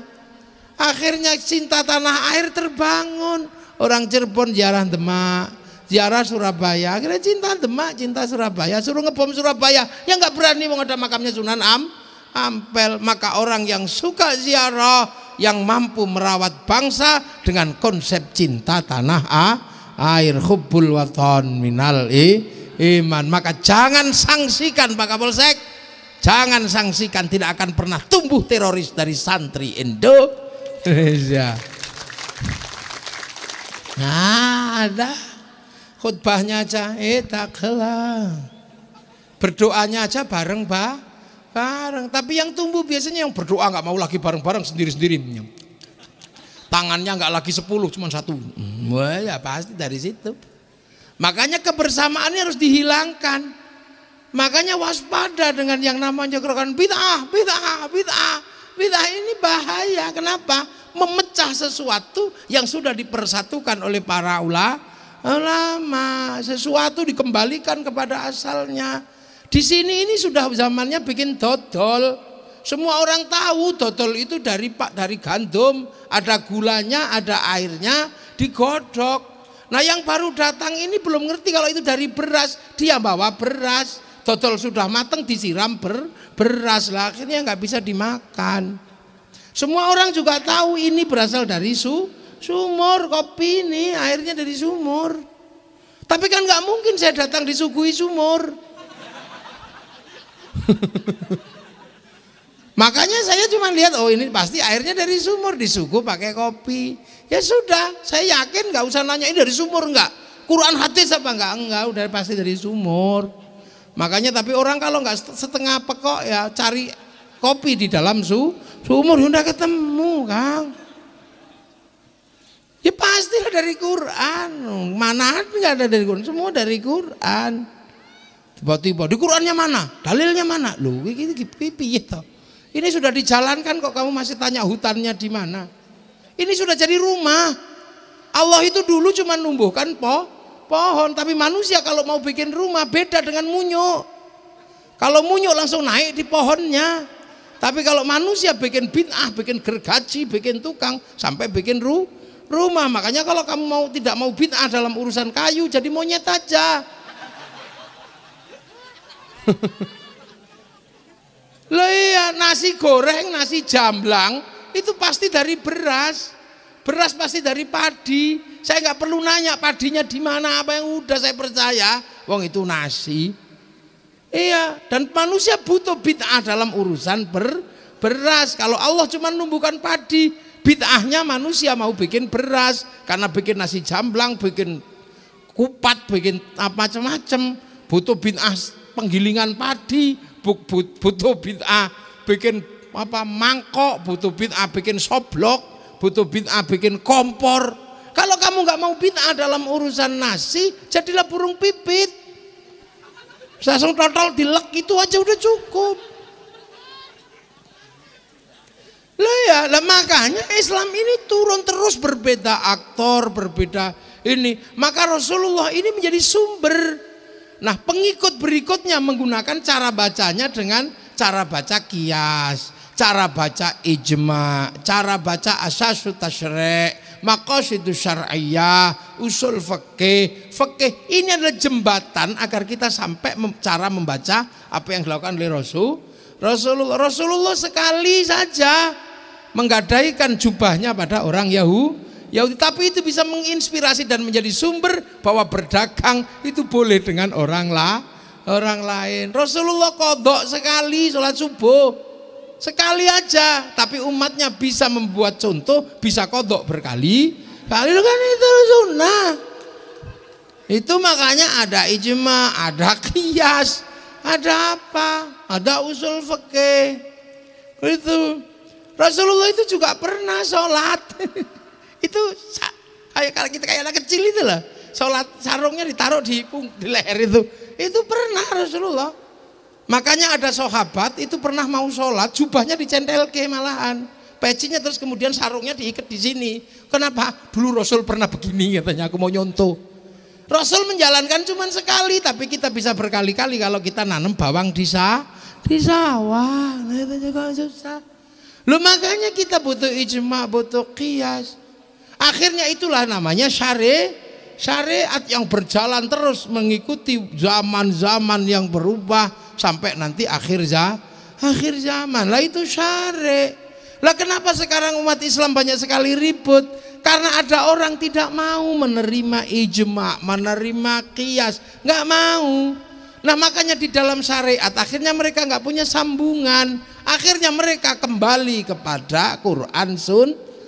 Sampai bayangkan syariat itu jalan tol begini, sudah berjalan ke arah sana, tahu-tahu ada yang balik, ya tabrakan.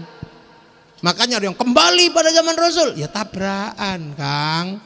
Tabrakan. Kenapa? Karena mereka nggak punya bekal. Orang kalau kembali kan bekalnya dikit biasanya. Kemungkinannya gagal di masa depan atau bekalnya kurang. Makanya yang suka kembali itu kan bekalnya kurang. Ngajinya cuma bab jenggot tok, ngajinya bab apa ya kurang bekalnya. Nah, kalau bekal kurang ya sudah, nggak usah mundur lagi, naiklah truk ikut numpang orang. Itu makanya santri kalau bekalnya kurang nggak usah kembali, cukup taklid, ikut aja gitu, naik belum mesti sampai sana. Mereka nggak boleh taklid, makanya mereka mundur kembali, akhirnya tabrakan.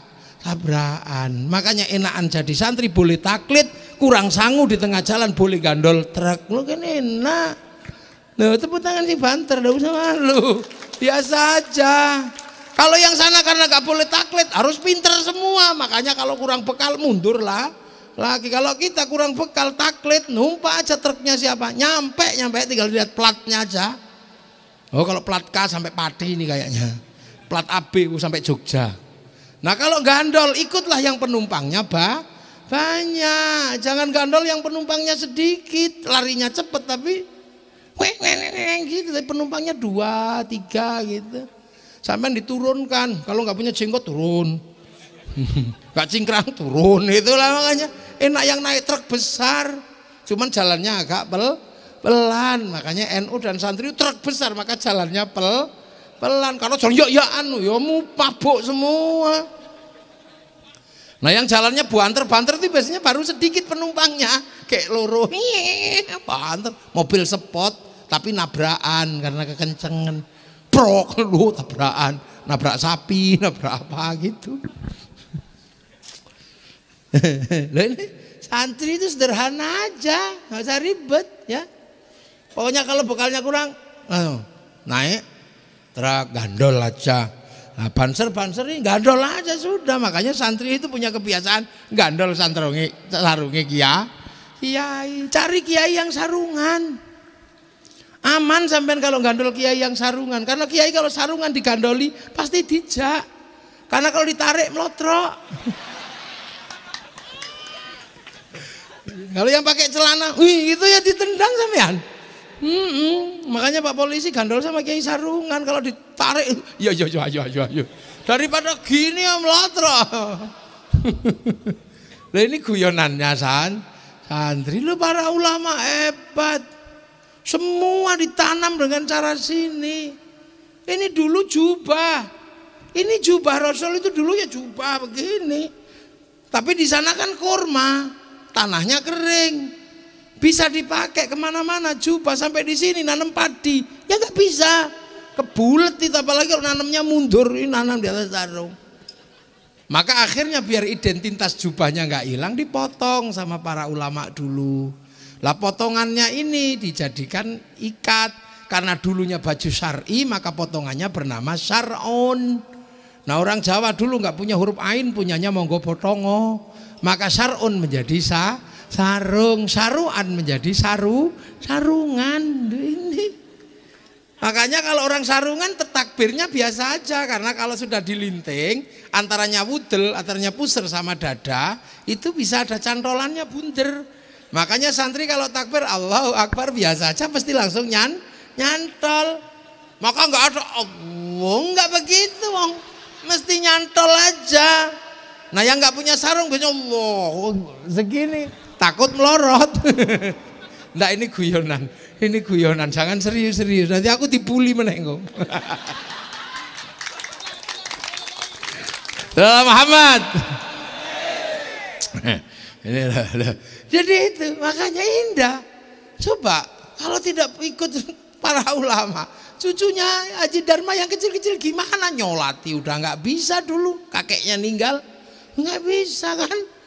Iya toh, cucunya buyutnya tinggal ketemu, tapi dengan adanya santri bikin kalau ilmunya ada, tetap wali abaina umatina masyayikhina lo bisa lo, itu hebatnya, jangkarnya kuat, dan akhirnya bangsa dan negaranya aman. Makanya kalau mau mengambil bangsa dan negara, resourcesnya mau diambil, hancurkan dulu pelindung bangsa dan negara.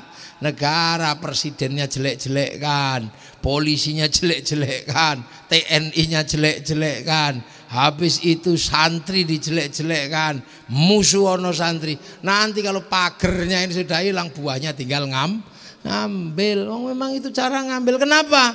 Protokol dunia di Jerman sudah menyebutkan 2040 akan ada krisis besar dunia. Satu, krisis pangan, yang kedua adalah krisis energi, yang ketiga adalah krisis air. Dan di protokol itu disebutkan bangsa yang aman itu Indonesia, air melimpah. Disebutkan air, kita tidak akan krisis air. Besok ditanami tumbuh lagi, air keluar lagi. Energi kita nggak akan kehilangan. Kalau berbicara energi matahari, kita 3 waktu panjangnya, Wita, Wip. Kalau berbicara energi angin, kita punya pantai terpanjang dunia. Kalau berbicara energi panas bumi, kita negeri cincin api. Berbicara makanan, kita nggak akan krisis, makanan kita melimpah. Dari mulai beras sampai jagung, sampai ketela, sampai tales, sampai uwi, lengkap. Kita cipluan aja banyak di sawah. Lah ya, lengkap makanan kita. Cina akan ada krisis makan karena 1,5 miliar penduduknya akan kehabisan makanan. Kalau berbicara gandum 0,5 kilo per hari, artinya ada 750 juta ton 750 juta kilo per hari. Dari mana dia dapat? Sawahnya tidak terlalu banyak. Makanya mereka nggak bisa makan ayam. Akhirnya ayamnya dipres 40 hari. Ayam Cirebon 40 hari baru segini ekornya. Makanya jangan ikut-ikutan makan ayam itu sampean. Itu ayam negeri yang memang dibutuhkan oleh negara yang tidak bisa makan ikan kalau tidak ayam kalau tidak dipres. Mereka kalau musim dingin nggak bisa, gandumnya nggak cukup.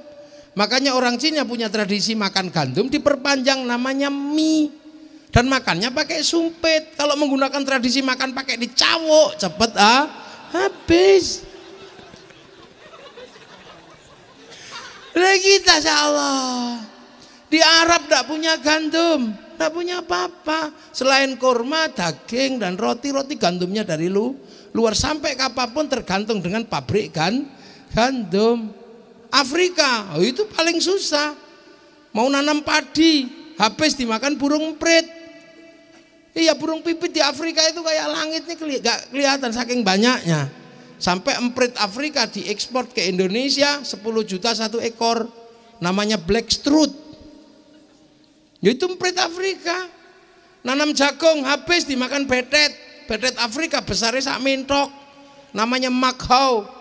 Di sini harganya 250 juta, kalau di sana dipelinteng digoreng. Nanam ini pepaya, nanam pisang, habis dimakan munyuk di sana. Munyuknya itu besar, satu tandan cuma segini habis, wong gedenya gorila. Apa coba?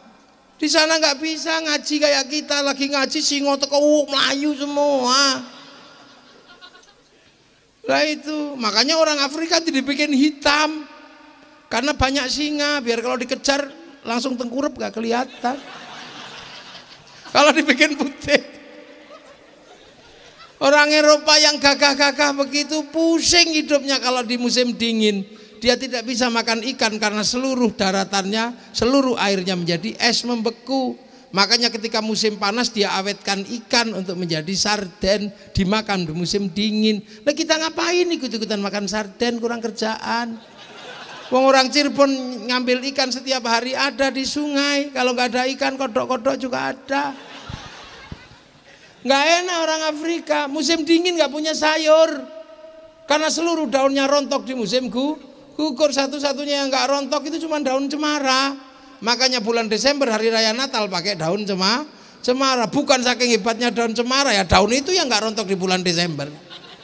Makanya kalau Natal itu dari Cirebon pasti ada daun jambu, ada daun mangga gitu. Maka pemilik masjid di Indonesia nggak usah ribut. Jangan kau tanam cemara di depan masjid kami, itu pohon Kristen. Semenjak kapan pohon punya agama?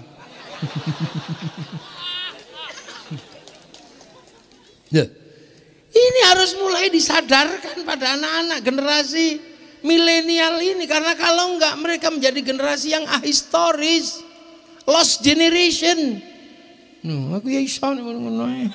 Dipikir Cibasuki tok sing iso. Nek Japung ra iso. Lost generation, generasi yang hilang. Karena apa? Dia sudah tidak mengenal pasar. Dia nggak pernah bersosialisasi untuk menunjukkan kebutuhannya. Dia tinggal pencet nomor handphonenya, keluarlah yang namanya jual beli online. Anak saya umur 14 tahun kalau belanja ke Kanada, ke Amerika online, yang nilai belanjaannya cuma 14.000. Apa nak peniti? Coba. Gak kebayang terus itu ongkosnya berapa dari sana. Ini internasionalisasi dunia. Makanya anak-anak baru lintas agama, lintas budaya, karena dunia baru. Iya, ideologi transnasional, bahkan penyakit transnasional. Maka jangan heran, maka sampai penyakit pun lintas bangsa, lintas negara. Pakaiannya anak Indonesia adalah yang dipakai anak Amerika, lintas bangsa, lintas negara. Budaya lintas bangsa, lintas negara. Tahu-tahu anak Indonesia pakai rambut miring kayak orang Korea. Tahu-tahu ada joget Gangnam Style, baru keluar 3 hari sudah menjalar ke seluruh dunia. Ujung dunia di Maroko sana pakai WhatsApp, ujung negoro di Batang juga pakai WhatsApp. Cirebon yang paling gelesep di Ciledug sana juga pakai WhatsApp. Sudah tidak lagi aku tresno sliramu, tapi I love you semua udah. Ini dunia, batasnya nggak ada. Bahkan negara pun tidak bisa memberikan pajak pada WhatsApp, nggak bisa majai Facebook. Kenapa? Ini dunia lintas bangsa, lintas negara. Batas milenial tinggal satu. Apa? Kalau kamu masuk ke negara orang, pasti kamu ditanya pasportmu mana. Artinya identitas kebangsaan seseorang ditentukan dari mana dia berasal. Maka jangan kau olok-olok bangsamu, cintai bangsamu, karena ini adalah ruang teduh untuk kita hidup bersama-sama. Jangan bangsa punya tumpengan dijelek-jelekin, bangsa punya keris dijelek-jelekin, bangsa punya tumpeng dijelek-jelekin. Yang mau dipakai apa? Kurma. Lah ya itu kan bangsa di sana. Di sini kurma itu dimakan kalau lagi ibadah haji. Makan itu terus ya nggak kuat. Wong kurma itu sifatnya cemilan. Seberapa kuat orang makan cemilan? Seperti seorang suami, seberapa kuat dia ke istri muda terus? Nggak kuat kalau nggak istri tua. Nggak kuat, gayanya doang. Ini wong cemilan kok gimana sih? Lelah ya, bidadari itu juga nanti di surga itu cemilan. Nggak kok terus-terusan sama bidadari aja. Kamu setiap hari ya sama istrimu yang cerewet itu. Apa pak? Aku tak rono sih ya. Nanti pulang lagi ya, wis bar nyemil. Ngono men. Lah itu dia. Ini bangsa. Makanya negara-negara sekarang sedang memperkuat bangsanya agar tidak pecah, karena ruang pertahanan anak bangsa adalah negaranya. Makanya Malaysia sudah mulai sadar ketika transnasional ideologi merajalela di sana. Mereka mulai mengetatkan ISA, Internal Security Act, penangkapan tanpa pengadilan itu di Malaysia. Di sini HAM. Nah iya, makanya kalau di sana ada. Agar bangsanya tidak pecah dan diadu domba, mereka memperkenalkan kembali nilai kebangsaan di kalangan anak-anak. Bikinkan film Si Upin dan Si Ipin. Si Upin dan Si Ipin tidak boleh lupa bangsa Malaysia, dikuatkan oleh ras India. Maka Si Upin dan Si Ipin dikenalkan dengan tokoh kecil namanya Jarjit. Loh, dia nggak boleh lupa bahwa bangsa Malaysia dikuatkan dengan ras Cina. Maka Si Upin dan Si Ipin dikenalkan kembali dengan tokoh kecil namanya Mei Mei. Dia nggak boleh lupa ada anak-anak Indonesia yang memperkuat Malaysia. Kenalkan tokoh kecil namanya Susanti. Loh, ini cara mereka menguatkan bangsa. Ketika Amerika kalah dengan Vietnam, biar bangsanya tidak malu, bikinkan film Rambo 1 sampai 6. Kalah dengan Timur Tengah, dia bikinkan film Hot Shot 1 sampai 2. Gagal dengan terorisme, dia bikinkan film 12 Strong. Loh itu, dia ditekan oleh pemerintah Cina dengan penetrasi budayanya. Maka kemudian Amerika buat film American Shaolin, American Kung Fu. Dia nggak mau kalah, ditekan sama Jepang dalam urusan budaya dan pengetahuan. Dia bikin American Ninja, American Samurai. Bahkan samurai terakhir dari Jepang namanya Tom Cruise dalam sebuah film The Last Samurai. Lu kiai ora apa? Loh, itu bangsa Jepang tidak boleh lagi terjadi pembantaian antara rezim Tokugawa dan restorasi Meiji. Korbannya ribuan bahkan jutaan anak Jepang mati karena konflik peradaban antara ras Meiji dan ras Tokugawa. Agar tidak mengulang itu, anak-anak Jepang dikenalkan dengan sejarah bangsanya dalam sebuah film sederhana, dalam film sederhana Samurai X dengan tokohnya Rory Kenshin atau Shikenji Himura dengan simbol X.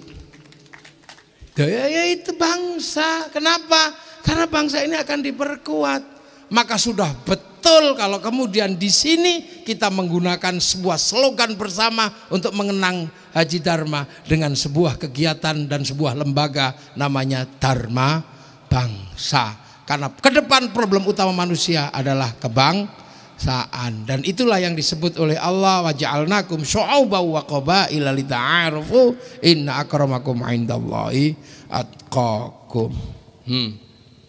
Karena ini baru muqaddimah, nanti kita teruskan lagi kapan? Ini baru amma ba'du aja tadi, belum mulai ngaji. Ya nanti kapan-kapan kita teruskan lagi. Alhamdulillah kita sudah sampai dan bisa bersilaturahmi, dan semoga semua diselamatkan oleh Allah. Jangan lupa ini masih situasi pandemi.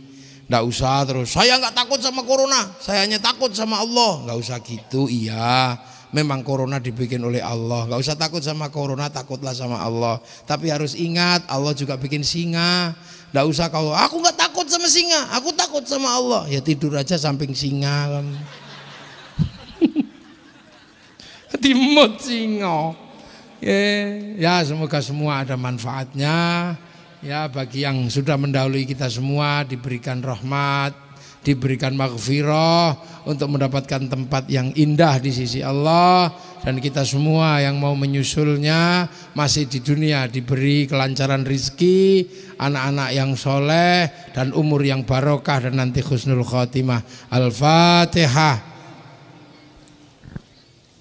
Ar-Rahmanir-Rahim, Maliki yaumiddin, Iyyaka na'budu wa iyyaka nasta'in, ihdinas siratal mustaqim, siratal ladzina an'amta 'alaihim ghairil maghdubi 'alaihim waladdallin. Amin. Bismillahirrahmanirrahim. Alhamdulillahirabbil alamin. Hamdan na'imin hamdan syakirin hamdan yuwafi ni'ama yukafi'u mazidah. Ya Rabbana lakal hamdu kama yanbaghi li jalali wajhikal karim wa 'azimi sultanik. Allahumma iftah 'alaina futuhal 'arifin bi hikmatika wansur 'alaina rahmatak. Wa dzakirna wa nasina hadzal ikram biridka ya Allah, bisyafaat rasulika ya Allah. Ij'al auladana dzurriyyatina talamidana nusan dzurriyyah haji dharma ya Allah. Dzurriyyatan salihatan alil ilmi alil khair alil ibadah alil qiyam muslimin qiyamul iman. Wa ya Allah hasil maqasidana maqasidana al-akhirah wa rizqana halan tayyiban wasi'an. Wa ya baina ummahatina syayikhina jaddati wa jaddatina wal muslimin wal muslimat wal mu'minat alladziina sabaquna husan baji dharma ya Allah ya usulihim burahim wa filahum warhamhum wa'afihim wa'anhum. Allahumma la tahrimna ajrahum wa la taftinna ba'dahum wa fil lana wa lahum. Allahumma ja'al qabrahum rawdatan min riyadil jinan. Allahumma azrim wa tuhur jamil qubur Muhammadur Rasulullah wa aqil muslimin arji'i ila rabbika radiyatan mardiyah fadkhuli fi ibadi wa dkhuli jannati. Rabbana atina fid dunya hasanah wa fil akhirati hasanah wa qina adzaban nar. Sallallahu alaihi sayyidina Muhammadin walhamdulillahi rabbil alamin. Al-Fatihah.